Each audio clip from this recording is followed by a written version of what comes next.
All right, guys, this is a quick overview video of the Cleanest Raptor Fender mod. I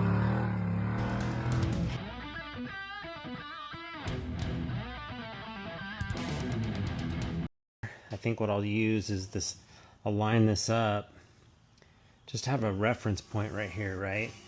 And then you kind of get an idea of where this is now. So later in the video, I'll kind of do a before and after with these side by side or right after each other. The idea is that back here is where the tires rub. So you want to push this back so the tire can pass through here and not rub without chopping all this up and making it look ugly. And that's what we're going to do in this fender mod today. So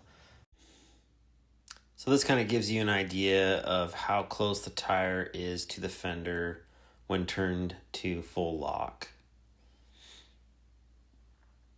And we're just going to walk through a real brief installation, just kind of highlighting what most of the process is to access the back and make this modification. So you do got to get fully behind the fender.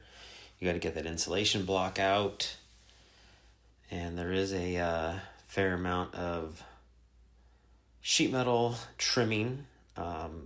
This is a pinch seam here, so not very structural, but getting that excess metal out of the way so the tire can pass through there is the goal.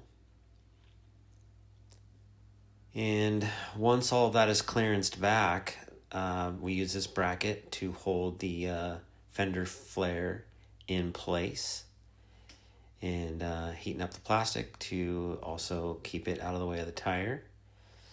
We do have to put this little pie cut in the bottom of the flare to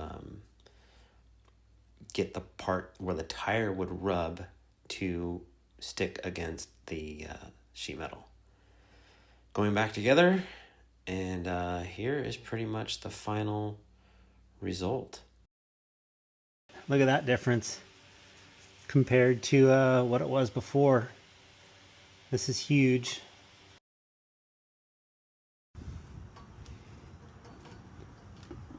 This is what the fender used to do all the way to this line here. So this completely opens up the radius for the tire to pass through without showing any hack or cut marks. Super clean. All the trimming is done behind the scenes. If you were looking to do this yourself, stay tuned to the end of the video for a link to a step-by-step how-to instruction video.